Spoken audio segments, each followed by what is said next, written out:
Oke, jumpa lagi di Back to BDM. Isu soal Sambo masih juga menarik perhatian publik. Sampai sekarang berkas kasus Sambo juga masih mondar-mandir bolak-balik antara kejaksaan dan kepolisian yang belum tahu kapan akan selesai.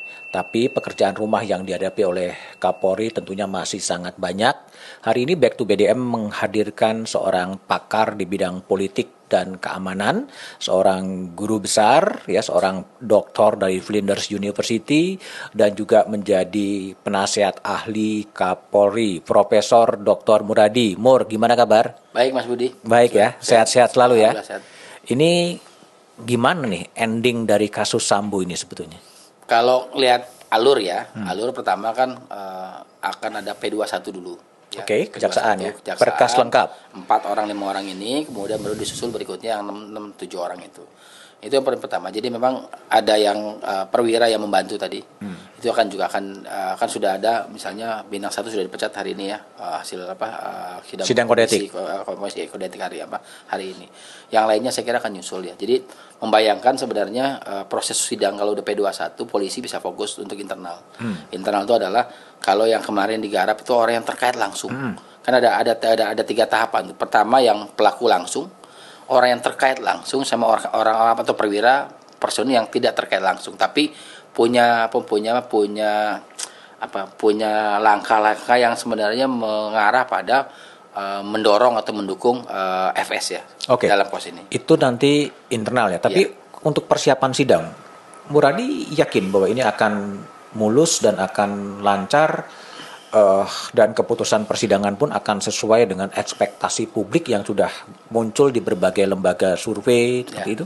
Kalau dilihat dari pelaku utama ya, pelaku utama itu kan katakanlah Sambo dan 4 orang ini ya, itu kan memang arahnya paling sedikit akan 20 tahun penjara. Ya, paling sedikit, artinya kita akan lihat apakah kalau untuk kasus Pak FS sendiri kan dia berlapis dan 4 pasal berlapis, dan kalau dikalkulasi dia minimal seumur hidup. 20 tahun minimal seumur hidup dan atau kemudian hukuman mati. Nah, kalau ngelihat dinamika ini saya sih optimis alurnya tidak akan keluar dari 20 tahun penjara. Ya. Minimum. Jadi 4 orang ini 4 atau 5 orang ini akan mengalami sana. Nah, poin yang paling penting sebenarnya dari tahapan ini kan ada efek jerah.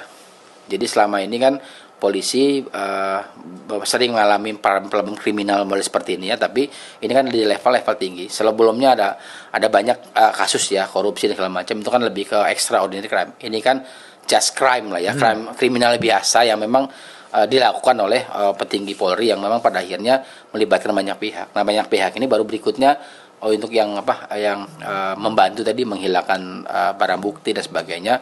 Saya prediksi mungkin dia akan pasti dipecat ya, 7-8 orang ini dipecat, kemudian pada akhirnya kemudian mereka akan mengalami ya variasi antara mungkin 5 sampai 20 tahun penjara. Tergantung lihat perannya seperti itu. Muradi, jadi ada juga kekhawatiran dari Komnas HAM yang kemudian juga mewanti-wanti kepada pihak penyidik atau tim sus untuk melengkapi barang bukti, karena peluang untuk bebas pun sebetulnya terbuka gitu. Gimana Anda melihat kekhawatiran dari Komnas HAM itu? Ya, barang bukti kan sebenarnya sudah ada Mas, ada semua. Hanya memang kan sekarang itu kan harus di cross check itu adalah soal kesaksian. Jadi cross check tadi kan ada salah satu yang kemudian saya kira menarik, walaupun nanti juga perlu diuji betul oleh publik soal ada lie detector. Lie detector. Jangan sampai nanti detector yang lie kan, bukan orang yang.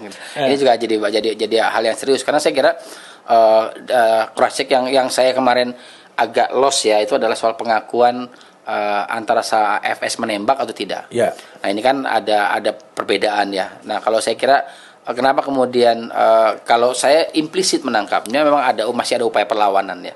Perlawanan untuk mengatakan saya tidak melakukan itu. Walaupun kemudian di media juga terjadi pro kontra ya, termasuk di media sosial. Saya sih melihatnya dalam konteks ini ya akan sesuai dengan apa yang menjadi ganjaran dari pelaku pembunuhan ya. Jadi tetap saya sih menangkap akan ada proses hukum yang jauh lebih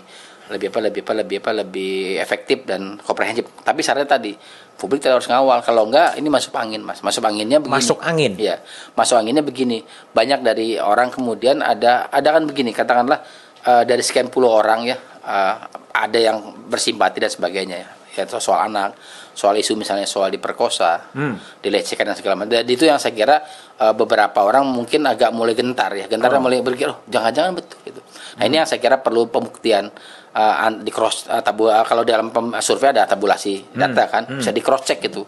Apakah kemudian pernyataan Brigadir E itu betul seperti yang disampaikan yang dibantah oleh oleh FS ketika rekonstruksi kemarin seperti itu. Oke. Karena kan ada kekhawatiran lagi ya, memang sangat teknis soal saksi mahkota, di mana saksi itu sekaligus juga menjadi tersangka dalam kasus yang sama sebetulnya, dalam splitting perkara, dan dalam pengalamannya kasus Marsinah, itu kan kemudian bebas semua. Ini kan yang menjadi kekhawatiran publik. Saran Prof. Muradi apa? Marsinah saya ngikutin waktu itu masih mahasiswa ya, jadi ngikutin bahkan ikut advokasinya segala macam. Memang yang kurang dari itu kan pertama adalah pembuktian CCTV mas. Kemudian kedua kan ada publik pressure yang luar biasa hari ini. Nah yang ketiga saya kira ada orang yang kemudian punya pengakuan jauh lebih terbuka. Artinya begini, Brigadir E ini kan walaupun kemudian dia dianggap menjadi saksi sekaligus tersangka ya, itu kan juga menyadari betul bahwa apa yang dilakukan tidak betul.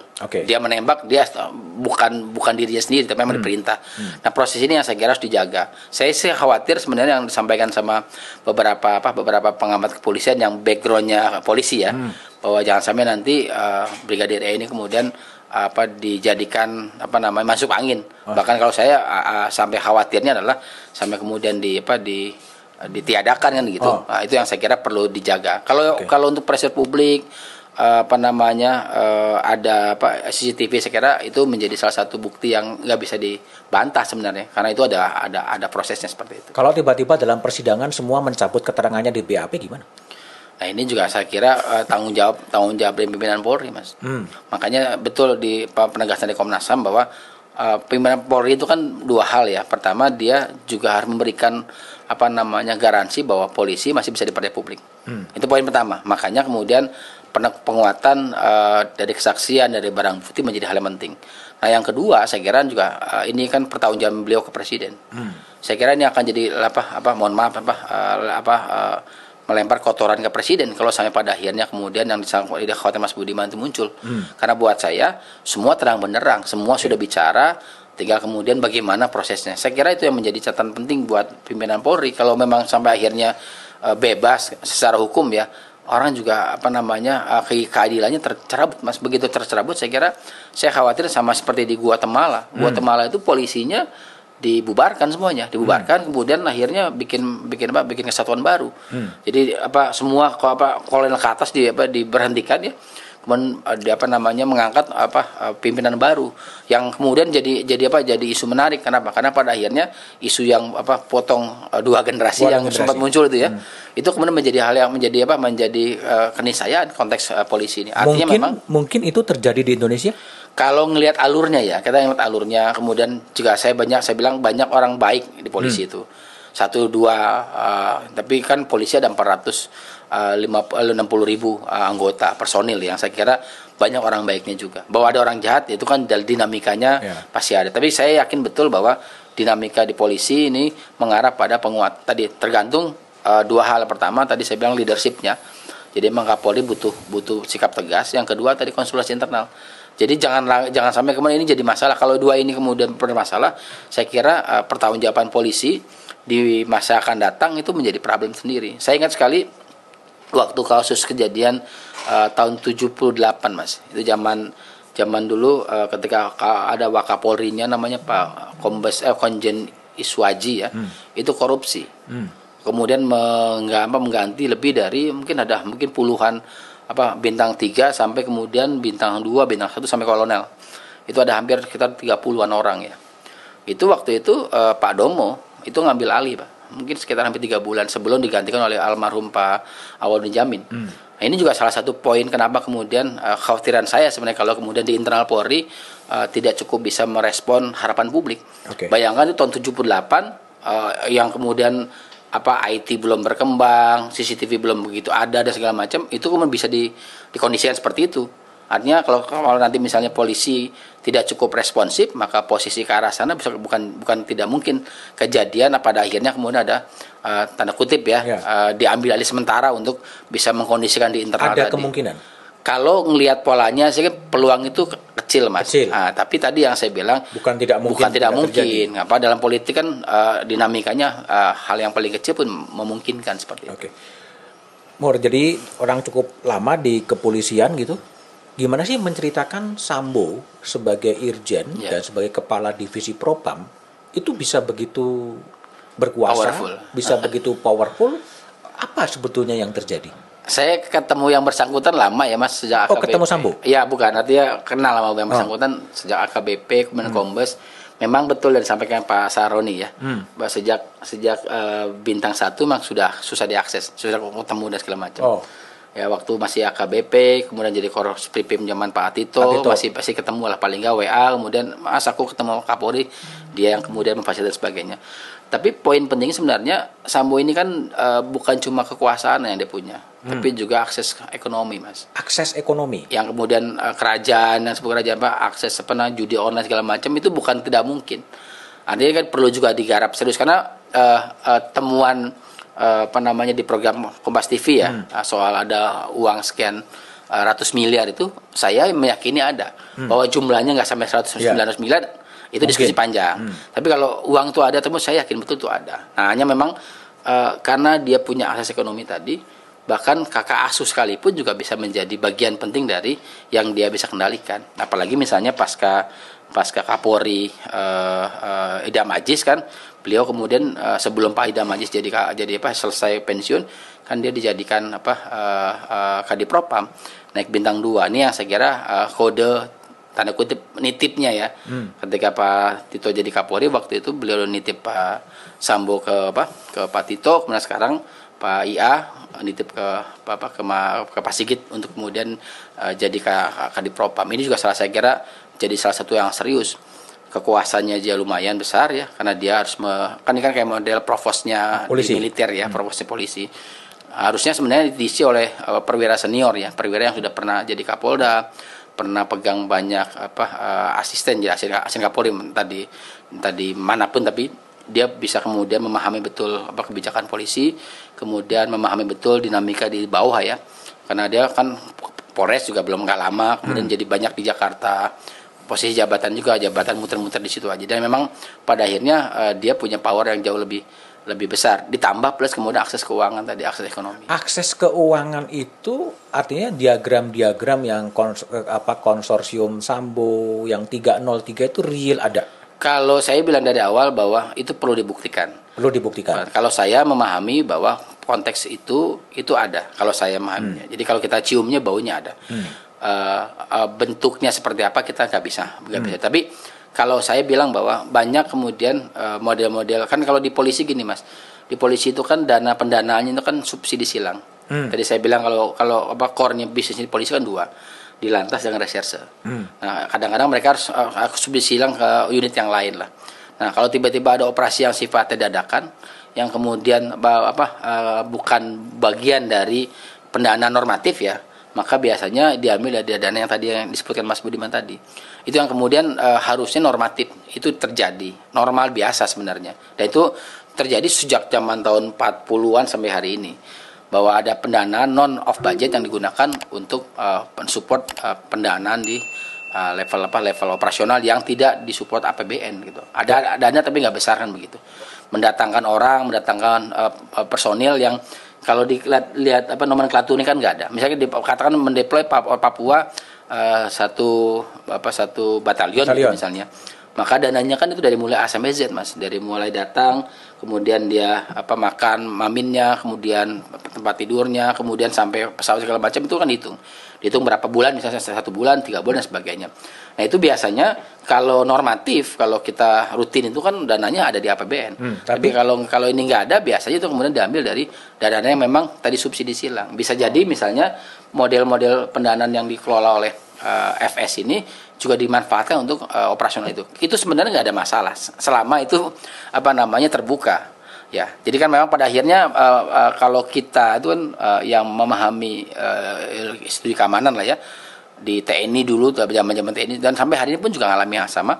Itu terjadi proses itu gitu, proses bahwa ada proses subsidi silang, tanda kutip subsidi silang normatif dari reserse lantas ke unit yang lain, dan atau kemudian subsidi silang dari pendanaan yang sifatnya off budget tadi gitu. Dana-dana off budgeter itu yang diambil dari apakah kerja 303 atau kerja lain itu diketahui oleh pimpinan kepolisian sebetulnya.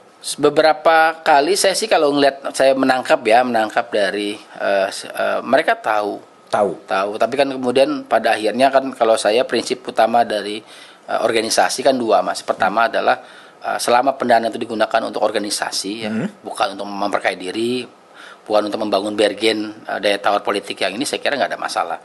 Yang kedua adalah dana itu kemudian digunakan hanya untuk hal yang sifatnya bersifat kontingensi. Makanya pembubaran misalnya satgas-satgas itu kan kalau kita lihat nomenklaturnya di APBN polisi kan nggak ada, Mas. Nggak ada. Satgas itu kan memang mengerjakan operasi yang di luar beyond dari unit yang sudah ada. Makanya itu yang kemudian pendanaan itu menjadi penting untuk dimanfaatkan. Artinya sebenarnya bahwa apakah mereka tahu, pimpinan Polri, saya yakin mereka tahu. Hanya memang selama itu tidak digunakan untuk hal yang sifatnya berlebihan ya. Sama seperti misalnya begini, orang bertanya kenapa bisa bintang 1 bawahannya FS itu datang ke Jambi pakai superjet. Private jet. Itu kalau zaman dulu setahu saya per jamnya 10.000 US. Kalau katakanlah misalnya itu kan kalau dihitung kalkulasi nggak mungkin.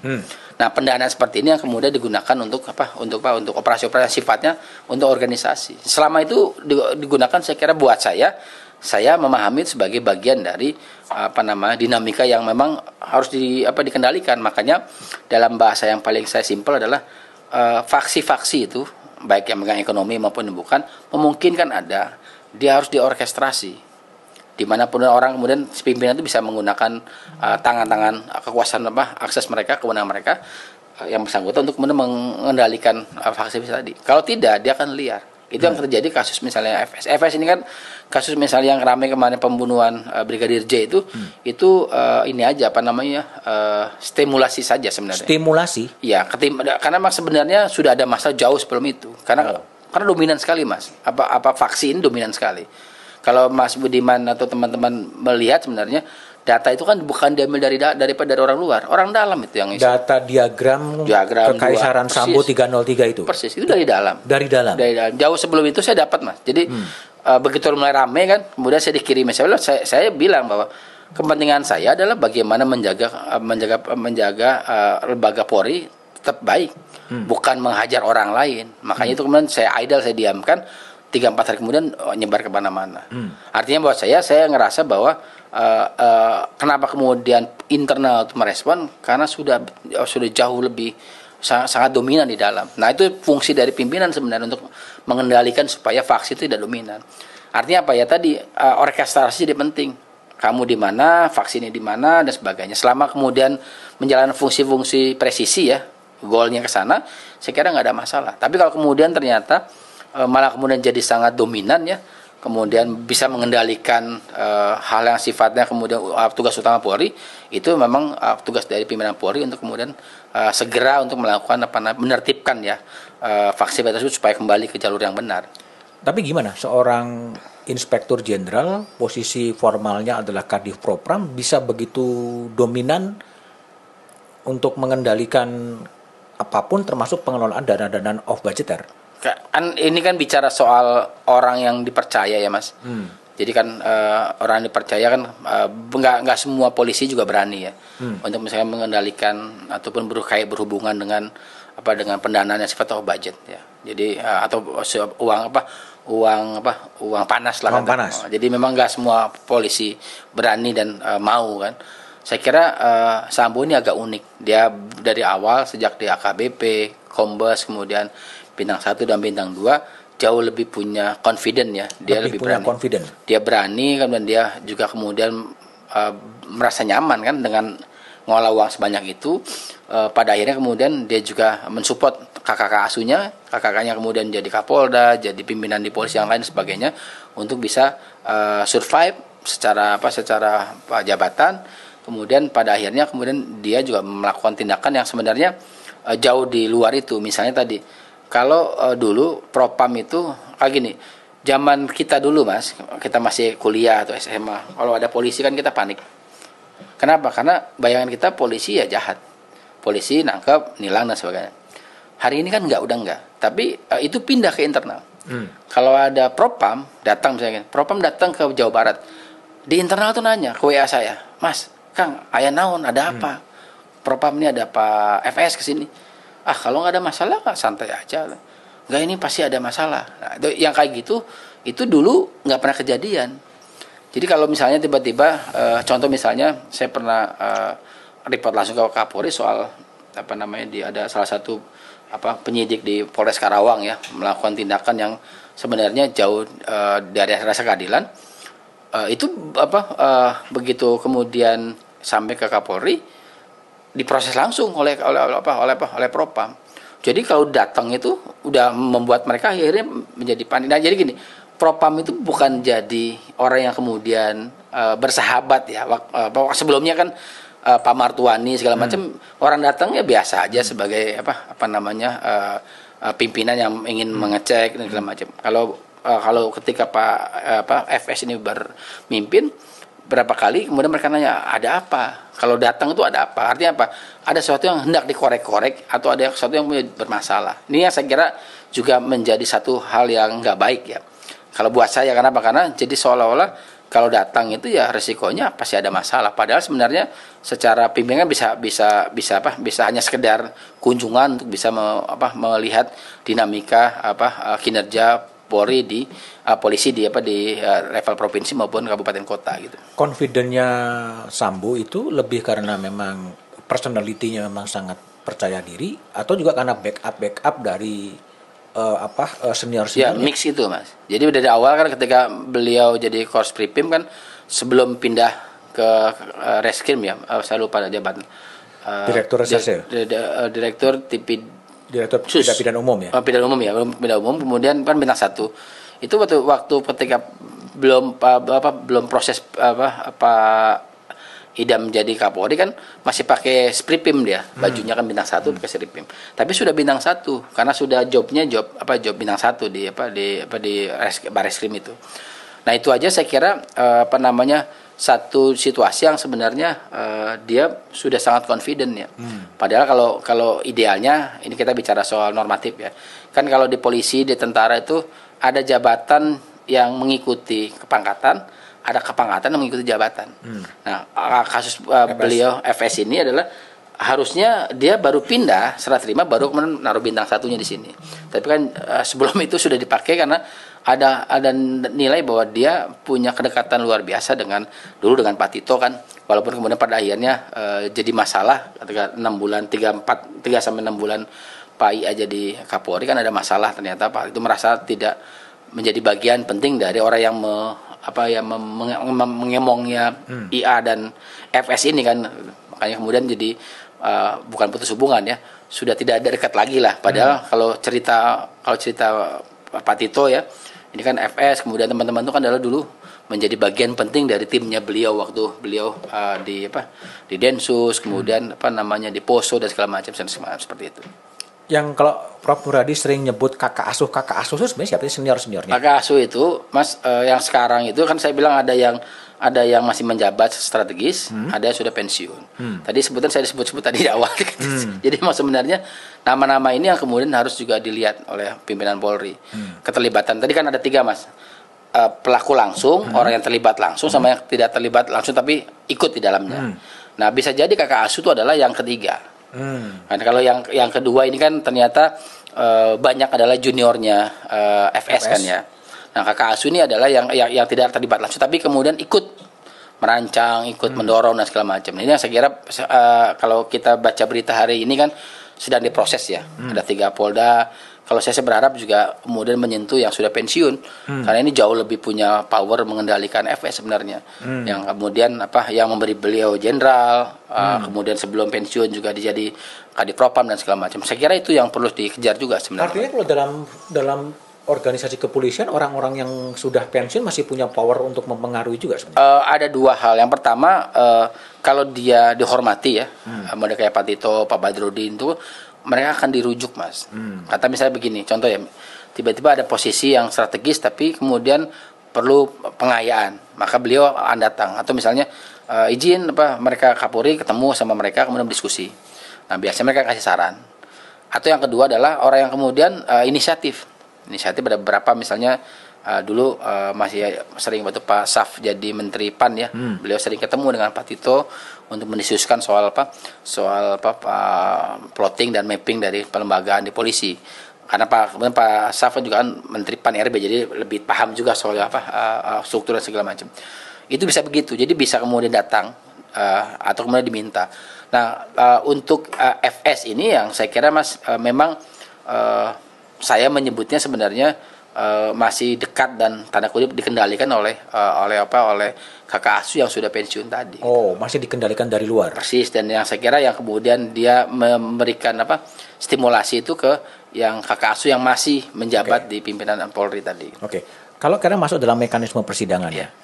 Mungkin nggak sih kemudian nanti FS menggunakan panggung persidangan atau panggung pembelaannya untuk mengungkapkan apa yang telah dia kerjakan selama dia mengelola dana-dana off budgeter itu? Ada dua kemungkinan, Mas. Yang pertama, itu dilakukan kalau FS ditinggalkan. Hari ini belum ditinggalkan. Ditinggalkan artinya? Artinya kakak asuh kemudian mendorong ya sudah ini salahmu, titik, berhenti di situ. Artinya itu belum. Katakanlah sampai minggu lalu mereka masih komunikasi. Saya nggak sampai mereka masih berkomunikasi. Masih kemudian yang paling vulgar menurut saya adalah ketika FS nggak mengakui menembak. Waktu pas direkonstruksi itu kan buat saya itu adalah implisit. Dia masih punya power. Ya, artinya masih ada backup di situ. Ya.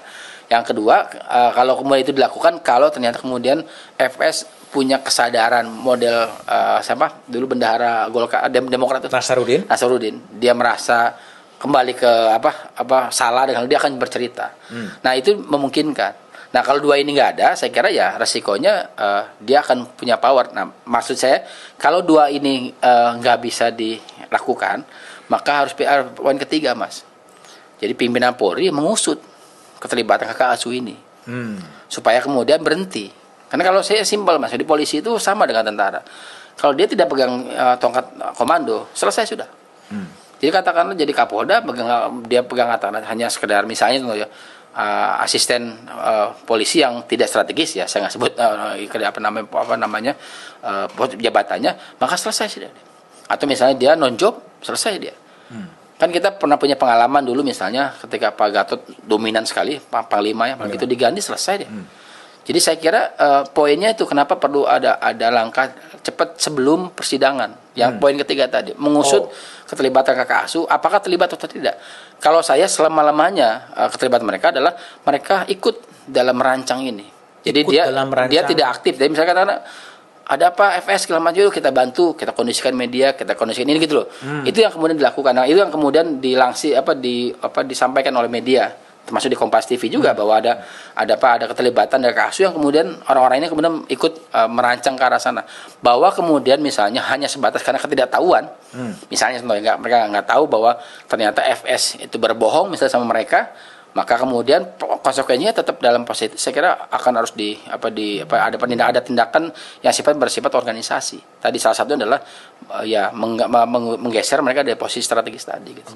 Kalau saran Prof Muradi sebagai penasihat ahli Kapolri gitu terhadap orang-orang yang berada dalam pusaran Sambo ya, berada dalam pusaran Sambo baik putaran yang dekat atau putaran yang lebih jauh ini. Mau gimana sebetulnya di treatment? Kalau kelihatannya ada tiga proses yang sekiranya yang perlu kita lihat. Pertama, ada peluang untuk mereka kemudian kembali ke jalan yang benar. Jadi artinya mereka mengakui mereka memang pernah dekat gitu kan. Sekarang gini, Mas, sekarang gubernur uyah nih. Semua yang pernah di bawahnya FS, semua yang kemudian merasa mendapatkan atensi dari FS itu adalah orangnya FS. Padahal di polisi nggak begitu polanya. Di polisi itu jauh lebih normatif ketimbang tentara. Kalau tentara kan dari asuh kan erat ya mereka hubungannya karena personal banget ya. Di polisi sebenarnya bisa ada waktu buat mereka untuk kemudian melakukan tindakan yang sifatnya bahwa mereka tidak terlibat. Jadi mereka bisa datang ke pimpinan, model kayak Brigadir EE kan datang bahwa dia beberapa sudah melakukan, Mas. Saya ada beberapa bintang 1, bintang Kombes ya, ketemu dengan saya mereka sudah ketemu Pak Agung, ketemu dengan TB1, menyampaikan bahwa mereka nggak terlibat, bahwa mereka hubungan dekat, iya. Beberapa sudah, yang termasuk ada di daftar daftar yang yang Bagan itu. Mereka sebagian sudah bersih, sebagian memang pada akhirnya masih ngerasa ini masih kuat. Itu yang saya bilang dari awal. Nah, yang tadi yang keduanya masih kuat ini pendekatannya nggak bisa pendekatan personal, pendekatan kelembagaan. Nah, dari yang kedua ini saya kira perlu ditarik ya, ada konsekuensinya adalah ada sidang komisi etik. Kalau ini pun juga gagal, ditarik ke pidana. Artinya memang kalau mereka terlibat ya sudah diproses. Kalau saya sih berharap ya berhenti pada level di kakak asuh. Kakak asuhnya memang tidak akan masuk ke pidana ya. Kalau ngeliat polanya kan, tapi mungkin ada hukuman kelembagaan yang diterapkan oleh kepada kakak asuh ini. Baik yang terutama teman-teman yang masih megang posisi strategis. Kalau yang lainnya saya kira masih bagus karena sebagian besar tuh yang dekat ya, terutama di level kompol sampai kombes itu orang-orang terbaik di polisi. Minimal 10 besar di di PTIK, 10 besar di Sesbim, bahkan ada 10 besar 5 besar di Sespati yang memang calon-calon jenderal sebenarnya orang ini gitu. Kalau kemudian gini, pesan apa atau blessing apa kemudian bisa didapat oleh dalam kasus Sambo dan perbaikan ke depan di kepolisian, apa yang harus dikerjakan oleh kepolisian ke depan sebetulnya? Iya tadi salah satu yang poin penting sebenarnya adalah jangan instan. Jadi kalau kita mengacu ke Kejaksaan Agung misalnya, polisi tentara TNI ya, itu kan nggak bisa Mas, orang yang nggak pernah jadi Kapolda, itu pernah jadi Kajati, itu memimpin posisi yang strategis strategis misalnya Jaksa Agung Muda misalnya, atau misalnya kepala badan tertentu yang memang levelnya di atas Kajati. Itu saya kira di polisi sebelum zamannya Pak Idam itu nggak pernah kejadian Mas. Jadi kalaupun misalnya katakan misalnya ini ambil contoh misalnya saya kritik misalnya sempat diskusi juga dengan Pak Idam waktu itu. Ada orang yang bintang 2 baru naik bintang 2 belum pernah pegang posisi jabatan Kapolda di tipe B atau sekarang tipe A2 ya, bukan A1. Tiba-tiba dia pegang posisi di Jawa dan strategis Mas. Saya nggak sebutin daerah, tapi Mas Budi pasti Mas Budi tahu. Itu jadi diskusi kita serius. Ini nggak benar. Kenapa? Karena teman-teman yang memang sudah tour of duty itu ya targetnya kan di Jawa, di luar Banten sama Jogja ya. Kan target di Jawa bisa Jogja, Polda Metro, Jabar, Jawa Tengah maupun Jawa Timur. Ini nggak boleh. Kenapa? Karena begitu orang nggak pernah pegang posisi Kapolda di tipe jauh di bawahnya. Kalau katakanlah gini lah, kalau misalnya dia pernah di Jawa, pernah di Banten gitu, pernah di Jogja, kemudian dia jadi Jabar ataupun di Polda Metro masih oke. Pernah ada tour of duty. Ini enggak. Ini yang saya kira juga sama problem tersendiri ketika kita diskusi soal posisi. Jadi jangan karena misalnya kedekatan personal, orang-orang yang kemudian sebenarnya nggak cukup capable karena pengalaman, experience dan segala macam, itu dipegang posisi yang strategis termasuk dalam posisi di Propam ini gitu. Itu poin pertama. Yang kedua, ini tata kelola sumber daya kan sebenarnya zaman Pak Badrudin, Pak Tito kan sudah cukup baik ya. Katakanlah misalnya begini, ada faksi-faksi ya. Kan mereka tetap membuka ruang itu. Yang kedua, faksi-faksi kan juga diarahkan bahwa memang orang ini jago di sini ya sudah diterapkan di sini. Tapi biasanya kalau model Pak Tito Pak Badi itu faksi X ya di bawahnya orangnya beliau gitu. Jadi memang akhirnya ada pendampingan. Itu yang kemudian tidak dilakukan ketika zaman Pak IA. Kemudian zaman Pak Sigit pada akhirnya kemudian karena belum diputus konsolidasinya terlalu panjang ya proses pola hubungan pola organisasinya, maka ini kemudian efeknya ya sampai kepada kasus Sambo ini gitu. Oke, ambil minum Nur. Ya. Minum. Ini kalau kita lihat dari sisi institusi ya, Muradi ya, TNI sekarang publik dihadapkan pada perseteruan antara Panglima TNI dan KSAD ya. Polisi sekarang sedang dihadapkan pada Sambo efek ya. KPK juga komisionernya kemudian masuk angin dan kemudian mundur gitu. Mahkamah Konstitusi pun sebetulnya ada rivalitas di dalam ya, ke 9 bulan harus terjadi pergantian ketua Mahkamah Konstitusi gitu. Ini apa yang terjadi pada institusi-institusi di Indonesia khususnya penegak hukum ya? Kalau lihat dari teori pelembagaan politik ya. kan sebenarnya ini fase di mana mereka membuang residu negatif, Mas. Jadi kalau saya bilang kalau nanti Andika berbesar hati misalnya, kemudian legowo, dia tidak terlalu dominan ya, kemudian fokus saja di 2000 sampai akhir tahun ini, maka selesai masalah itu di dalam.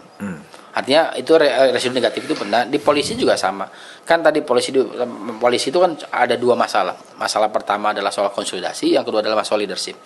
Leadership sudah oke. Nah, sekarang bagaimana kemudian ditopang oleh konsolidasi internal yang efektif. Salah satu yang paling penegasan saya adalah ada orkestrasi di dalamnya. Ada upaya untuk karena nggak membubarkan faksi nggak mungkin. Di tentara juga sama seperti itu. Nah, di yang lembaga lain saya kira ini menyangkut soal dinamika yang saya kira tidak terlalu, kalau saya ingat ya, penguatan konsolidasi politik itu dia berada dalam fase yang sebenarnya sudah on the track. Nah, tinggal residu negatif ini yang saya kira perlu kita sama-sama tunggu, terutama sebagai pilar keempat demokrasi, media dan kita semua untuk sama-sama mendorong mereka jauh lebih cepat. Speed untuk bisa jauh lebih baik, karena dulu kita lihat TNI, Polri kan juga bukan lembaga yang seksi ya. Sekarang semua orang lihat kenapa seksi, karena sekarang sudah mereka melalui fase di mana problem elementer, problem soal kesejahteraan itu kan sudah boleh berkurang. Kalau dibandingkan misalnya dengan prajurit yang paling rendah sekalipun, itu sudah di atas rata-rata UMR yang paling tinggi sehari ini. Katakan di Jakarta misalnya 4.500.000, mereka sudah jauh lebih itu. Plus remunerasi segala macam jauh lebih sejahtera, walaupun belum sama dengan negara tetangga yang memang jauh lebih sejahtera. Tapi buat saya runningnya sudah oke, tracknya sudah berjalan, tinggal bagaimana menyelesaikan satu persatu. Makanya saya bilang tadi di polisi, di tentara itu ya bergantung pada dua hal tadi ya, seperti di awal. Oke, baik. Sekarang saya tanya ke bagian terakhir dari pertanyaan saya yang juga saya selalu tanyakan kepada tamu-tamu yang hadir di Back to BDM. Prof Muradi, Anda pengalaman ya sebagai akademisi dan juga malang melintang ke sejumlah negara gitu. Saya ingin tahu kalau dari refleksi pengalaman empirik yang Anda alami, apa sih sebetulnya akar masalah Indonesia sehingga negara ini ya kalaupun maju tidak sepesat yang dibayangkan. Akar masalahnya sebenarnya di mana? Lebih confident, Mas. Confident, kepercayaan diri. Jadi kalau kan selama ini kita jauh seringkali kemudian tidak nyaman, begitu kan gini. India itu kayak contoh India itu dengan aksen bahasa Inggris yang sebenarnya kita juga kadang belibet menangkap, tapi mereka percaya diri menyampaikan ide-ide itu. Oke. Nah, kita itu kerap kali kemudian terjebak di lilitan itu. Nah, yang saya kira kepercayaan diri itu, kalau yang lain problem yang lain ada banyak ya. Tapi yang saya dari ujung pangkalnya untuk bisa lebih maju adalah percaya diri, confident. Itu yang saya kira perlu jauh lebih dimunculkan. Sama seperti begini. Kenapa sih kita sekarang berani jadi tuan rumah contoh bola Presiden, ya? Kalau presidensi bola misalnya U20. Nanti Piala Asia Piala Asia 2023. Kemudian terus dan terusnya. Buat saya itu penting membangun bahwa kita nggak kalah baik kok dengan yang lain. Kalau misalnya jadi presidensi G20 juga kemudian kita jauh lebih baik bisa dibanding katakanlah sebelumnya misalnya kemarin di Jerman begitu. Artinya buat saya masalah confident menjadi penting supaya kita lebih bisa membawa gini, kalau sudah confident orang mulai bicaranya luntut. Enak, santai gitu. Tapi begitu kita nggak confident, satu kata pun nggak akan keluar. Itu yang saya kira kalau kita ngelihat bandingkan dengan India, dengan China ya, mereka banyak kemudian menyampaikan apa yang dia gagas sama mereka, walaupun lawan bicaranya nggak gitu paham kan. Kan begitu dengan aksen medianya. Kita setengah mati ngomong apa sih, tapi dia confident sekali dan itu idenya kemudian tersampaikan dengan apa yang sekarang kalau katakanlah banyak memimpin MNC ya.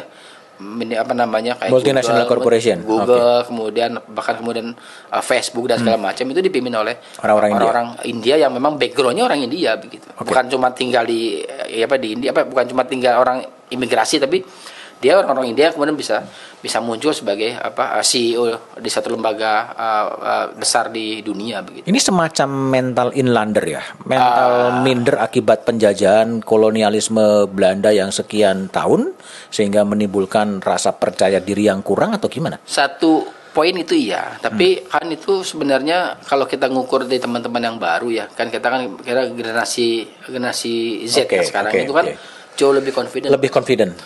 Kalau kita ukuran saya, Mas Budiman, kita masih naon sih, apa sih mau nyampaikan itu, tapi mereka jauh lebih confident. Saya sih ngukur gini lah, ngukur anak-anak kita. Dulu mimpi saya dulu pengen bisa kuliah di ITB, di Unpad, di UGM dulu. Anak sekarang mimpinya sudah sekolah di jauh, Mas. Itu kan buat saya itu bagian dari confident tadi. Saya kira kita butuh mungkin satu generasi lagi lah ya. Mungkin 10 sampai 25 tahun ke depan untuk bisa jauh lebih powerful. Artinya 2045 kalau kita nanti diskusi 2045 kita akan punya generasi yang jauh lebih confident, jauh lebih punya kreativitas, inovasi, dan jauh bisa kemudian bersaing dengan negara lain. Bukan soal kemampuan, tapi lebih soal bagaimana menyampaikan gagasan tadi. Karena confident itu akan memudahkan kita untuk menyampaikan gagasan apa yang kita punya. Kalau negara bangsa di luar Indonesia yang kira-kira menjadi dream atau kira-kira menjadi benchmark bagi Muradi, negara mana sih sebenarnya? Kalau misalnya tahapan politik ya, polisi politik, saya ngeliat Jerman. Jerman itu dia bisa bersanding ya. Saya sebutkan ada 3 kelompok masyarakat dalamnya. Ada bukan kelompok politik lah ya. Di sana ada Sosial Demokrat, kiri tengah ya ada kemudian Kristen Demokrat, dan juga kemudian ada teman-teman hijau Green Party. Tiga-tiganya bisa bersanding satu dengan yang lain. Dan mereka bisa mengalahkan isu soal sentimen negatif terkait dengan imigran gelap dan segala macam. Hanya memang kalau secara kemampuan mengolah ini adalah saya lebih nyaman di Inggris, Mas. Inggris. Tapi kan Inggris kita diskusi panjang ya, karena dia kerajaan dan segala macam. Kalau secara politik saya kira referensi yang menarik adalah di Jerman. Saya bisa bertanding dan kemudian bersanding. Bersanding kan baik-baik saja. Artinya memang mereka tidak kemudian saling tikam dan segala macam. Jadi katakanlah kemarin misalnya Kristen Demokrat bisa berkuasa sampai 16 tahun kan, zamannya Merkel ya. Sekarang diganti oleh Sosial Demokrat mungkin 5-6 tahun setelah diganti lagi normal lagi, biasa-biasa aja, dan mereka kemudian bisa saling ingat dalam bahasa saya itu adalah proud as a Germany tadi. Jadi kita membayangkan kita juga punya arah ke arah sana, proud as Indonesia tadi. Jadi bukan lagi misalnya soal Jawa non Jawa lagi kan, itu sudah bukan Indonesia jauh lebih ke depan gitu. Karena memang Jerman dari dulu dididik menjadi uberales gitu ya. Persis. Nah di kita bisa loh, Mas. Cuma memang di Indonesia ini kan lebih ke soal politiknya masih politik yang sifatnya berada dalam fase yang saya memahaminya triknya sudah ada ya. Fase misalnya tiba-tiba orang udah kalah bersaing, dia akan kemudian kembali ke isu-isu politik identitas. Kan itu yang di Jerman bukan nggak ada. Mungkin tahun 90-an, 2000-an awal sempat muncul misalnya neo-Nazi dan segala macam, tapi setelah itu kan hilang dengan sendirinya. Karena apa? Karena mereka memahami politik ya kontestasi, begitu kontestasi menang ya mereka bisa menikmati bersama-sama, tidak kemudian hanya golongan tertentu seperti itu. Kalau leader atau kepala pemerintahan atau kepala negara atau di dalam maupun di luar negeri yang menjadi kekaguman atau yang menjadi idola dari Profesor Muradi? Saya kalau dua tokoh nasional yang saya baca rutin ya. Saya ada 3, tapi satu saya belum dapat ini ya. Satu pertama Bung Karno. Saya membaca DBR tuntas 1, 2, dan juga Sultan Syahrir. Sultan Syahrir itu lebih kepada soal sebenarnya memahami konteks Indonesia ya. Jadi kalau Bung Karno kan memang melihatnya Indonesia sebagai suatu the great Indonesia. Artinya dia bicara soal Indonesia sebagai raya gitu ya. Kalau Syahrir itu dia bicara soal nilai kemanusiaannya, Mas. Jadi kalau banyak kutipan-kutipan Syahrir itu bisa bersanding dengan atau disandingkan dengan gagasan Bung Karno, walaupun keduanya nggak pernah akur ya sejak tahun 45 sampai kemudian meninggalnya Syahrir tahun 66 gitu. Jadi memang dua ini saya kira mewakili entitas mimpi saya di Indonesia, bahwa Indonesia punya nilai kemanusiaan yang bisa bersanding dari nilai politik yang digagasan Bung Karno terkait dengan Great Indonesia itu seperti. Jadi memang dua-duanya saya kira menarik ya. Saya kedua-duanya juga kalau di luar saya kira saya juga lagi baca buku pikirannya Natsir ya, banyak saya Natsir ya. Tapi Natsir ini kan juga agak Natsir Indonesia atau Indonesia? Indonesia, oke. Natsir. Muhammad Natsir. Natsir. Itu kan banyak gagasannya kan menarik ya, soal Indonesia modern, gagasan Islam nasionalis bisa bersaing dan segala macam, bisa bersanding dan segala macam. Hanya memang saya belum tuntas betul misalnya memahami, karena banyak dari pikiran beliau itu kan agak utopis ya untuk konteks misalnya keindonesiaan, karena mungkin juga karena banyak juga interaksinya tidak terbuka seperti Syahrir dengan Bung Karno ya, yang mereka kalau berdebat kan gila-gilaan itu bisa saling lempar-lemparan asbak dan segala macam. Tapi kedua itu saya kira Soekarno dengan Syahrir itu jauh mewakili mimpi saya sebenarnya tentang Indonesia. Jadi saya punya mimpi Indonesia raya itu ya punya nilai kemanusiaan, punya nilai keadilan, punya nilai Trisakti plus ya. Plusnya adalah gagasannya tidak berhenti pada nilai politis, tapi juga nilai-nilai kemanusiaan yang sudah ada gitu. Itu Indonesian Dream 2045. Seperti apa kalau dikonkretkan gagasan Indonesia Raya dengan apa? Dengan keadilan, dengan kemanusiaan, kira-kira imajinasi Muradi Indonesia 2045 100 tahun Republik jadi seperti apa bangsa ini?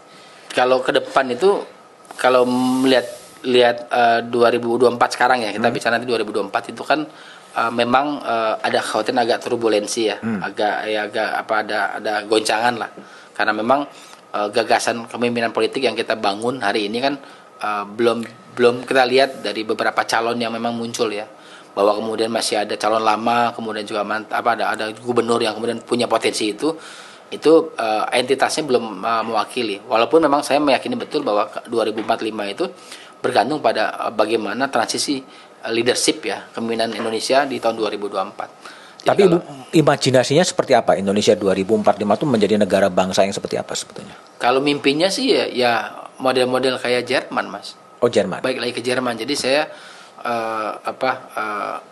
bisa bersanding satu sama yang lain ya. Jadi mereka punya problem yang sama dengan kita dulu ya. Problem sekarang soal politik identitas dan segala macam masih sebelumnya kan rame ya. Tapi konteks hari ini saya kira 45 itu ya kita politiknya terbuka, kemudian orang berbicara soal Indonesia dalam gagasan yang jauh lebih luas, memandang Indonesia bukan cuma Jawa, bukan cuma Sumatera, tapi juga gagasan Indonesia sebagai satu entitas di Asia Pasifik yang bisa punya pengaruh yang luar biasa. Sama seperti gini, ketika bicara soal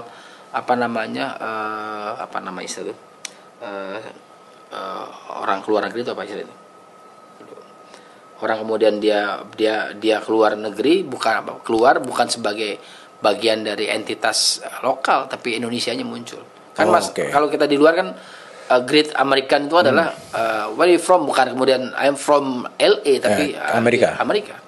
Itu yang kita mau dengar secara konkret ya dari anak-anak muda sekarang yang sekarang mungkin usianya 20-an tahun ya. Jadi 2045 saya kira mereka akan jauh lebih matang untuk mendorong proses negara bangsa. Jadi ke depan itu ya Indonesia akan sama seperti hari ini, tapi jauh lebih matang sebagai satu entitas yang memberikan pengaruh buat